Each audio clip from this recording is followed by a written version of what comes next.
Good morning, dear students. We'll have a new chapter that is motion in a plane. It is also called motion in two dimensions.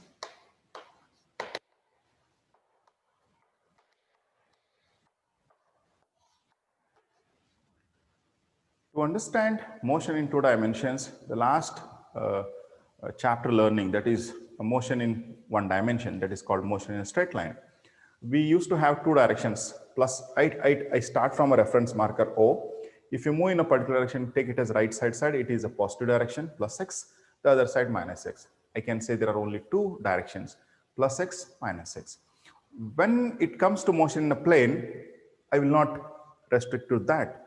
I will be going for motion of an object in a plane, means two dimensions. The concept of scalars and vectors comes into picture. A scalar is a physical quantity. As I said, all physical quantities are classified into two, scalars quantities and vector quantities. Let me put it in a mathematical statement. Physical quantities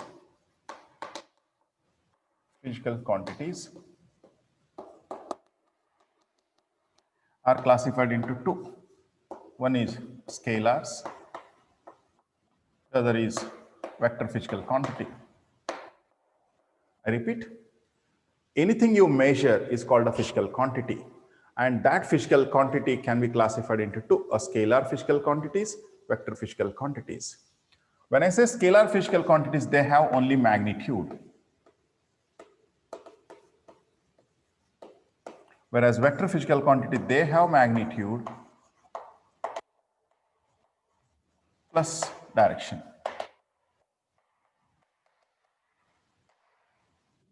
Magnitude means a number.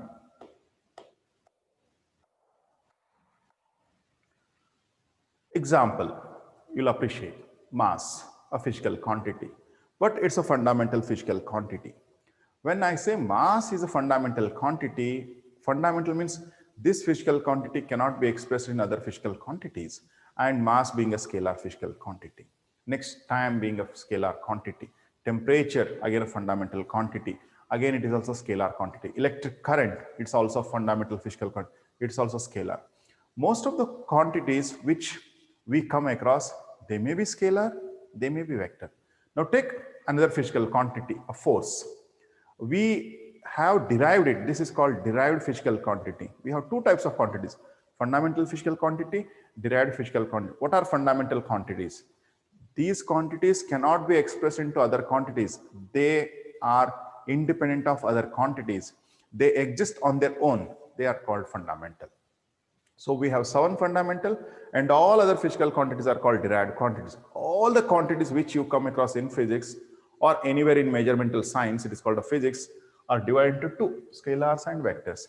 Examples of scalars are, as I said, let me highlight. Examples of scalars are, you have a mass, you have a volume, you have a density, you have a temperature, you have an electric current,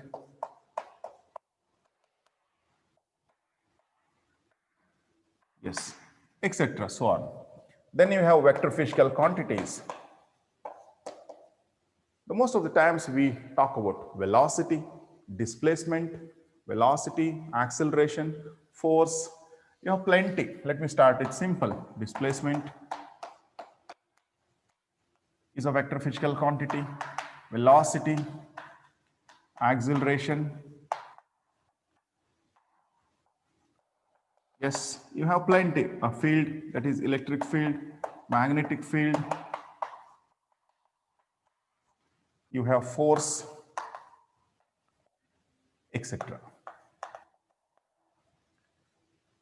So scalars means they are just expressed in terms of a number. Magnitude means a number like 5 kg, 5 degrees centigrade temperature, 5 ampere current.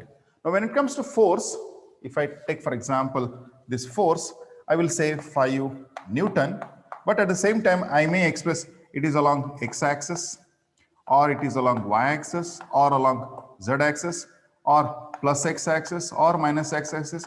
I had an option of, yes, this may be along plus x-axis, minus x-axis, plus y, plus z, minus z, or this vector This 5 Newton may be in a plane. Plane means it is in XY plane, or it is in YZ plane, or in ZX plane, or in space. Means I need X coordinate, Y coordinate, Z. I need all the 3 coordinates. Means my vector needs, it may require 1 dimension, or it may require a 2 dimension. I am talking about plane, or the vector can be represented in a 3 dimension also. So what I mean to say, a vector is a physical quantity that can be in 1 dimension. It may be along a particular direction, 1 dimension. It may be in a plane. It can be resolved, or it may be in space. When I have a vector in a space, it can be resolved along 3 components. It has X component, it has Y component, it has a Z component. If it is a plane, it has 2 components. This is how vectors and scalars are defined. Means vectors are identified by a direction, an additional physical quantity. Scalars are identified by only magnitude. Vectors are identified by magnitude plus direction.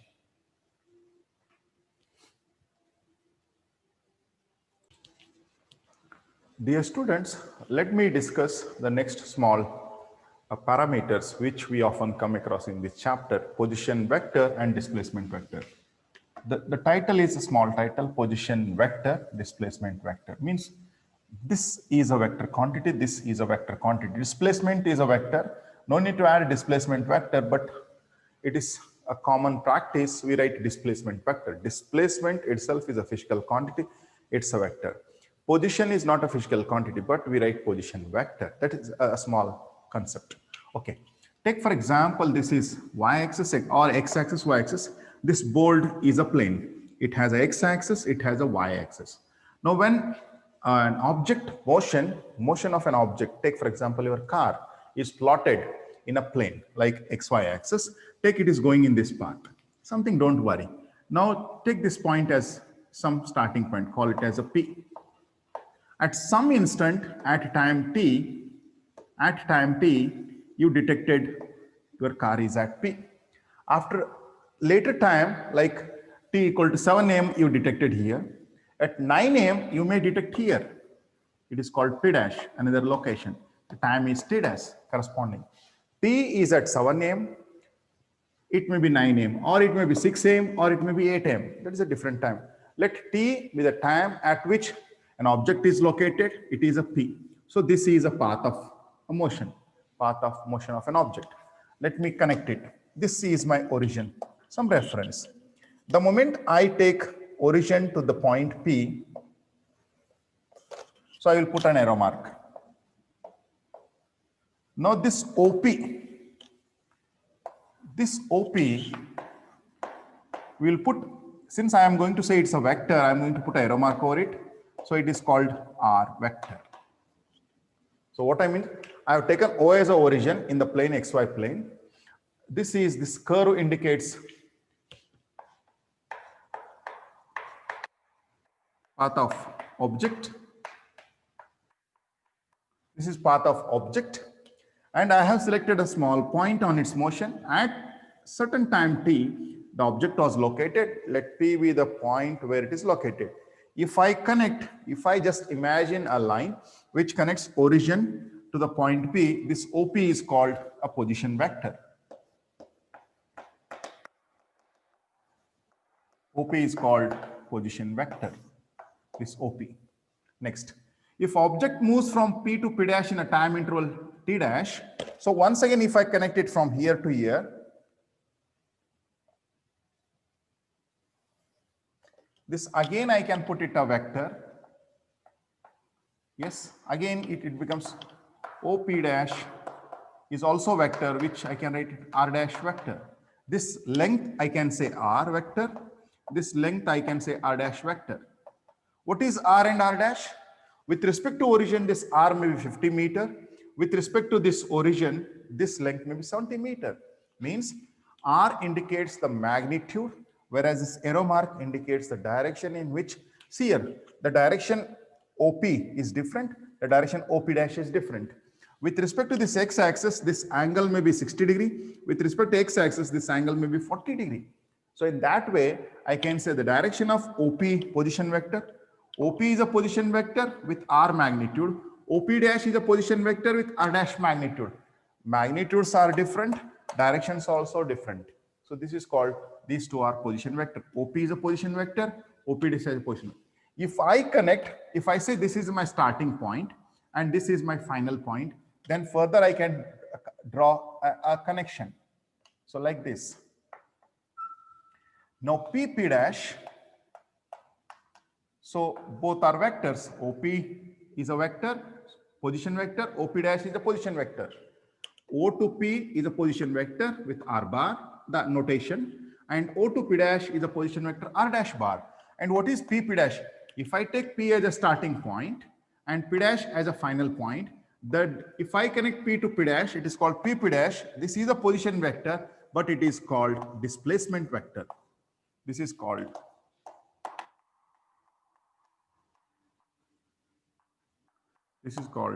displacement vector. So this is called R dash minus R. What is PP dash? PP dash is the difference between initial point and final point. PP dash is something like you start from a P and reach a P dash. What is PP dash? It is called a displacement vector. Means starting point, final point, initial point, final point. The difference between displacement vector and position vector is, position vector we start with a reference marker O with respect to a plane, XY plane. This is X axis, Y axis. OP is called position vector. Similarly, OP dash is called a position vector.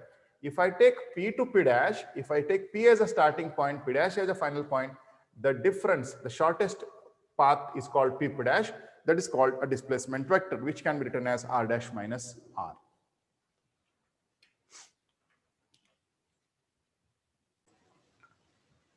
Dear students, the next small diagram is again learning what exactly is position vector and displacement. Now consider a point P where the starting point is P and the final point is Q. If I connect the shortest path is this PQ. This is a starting point, this is an end point. Now I may go by P to Q, the one particular path, or I may have some other means by which I can reach. I go up to here, then I go in this path, then I may reach here. This is called P, you call it as B, C, D, yes. To reach Q, I may start from P, I may reach B, then C, D, Q. Or I may go in this way also. Call it as A. Already B is there, it is used, you call it as E path. Or I may reach Q by this also. Call it as F. Means you want to move from P to Q, you have different paths. This is one path. P, B, C, D, Q. Like P, B, C, D, Q. You started at P, you go by this straight line, you reach C, then D, then Q, the one path. Or you go by P, A, E, Q. Let me write P, A, this path I'm talking. P, A, yes, P, A, E, Q, P, A, E, Q. Or you go by P, F, Q, P, F, Q. Or the shortest is this, P to Q, displacement vector. If you move from P to Q through this path, P, B, C, D, Q, this path, that call distance as 1 or path length. If you go by this path, the second path, the initial point is same, final point is same, the paths are different. This is path 1, path 2, path 3. When you cross check all the three different paths, here the distance is different, here the distance is different, here the distance is different. Here you have to count from here to here, plus here, plus here. For this PA like this, the path. Or you may go by this path. But for all these three different paths, for all these three different distances, your, I can say, path length All the three are path lengths. P, B, C, D, Q. Then you have P, A, E, Q. Then you have P, F, Q. All are different, but your displacement vector is same. Your displacement vector is PQ. Because displacement vector depends on initial point and final point. Displacement vector PQ has nothing to do with the path P, B, C, D, Q, P, B, C, D, Q, or P, A, E, Q, P, A, E, Q, or P, F, Q. So displacement vector depends on the initial point and the final point. This is the basic difference between the position vector and displacement vector.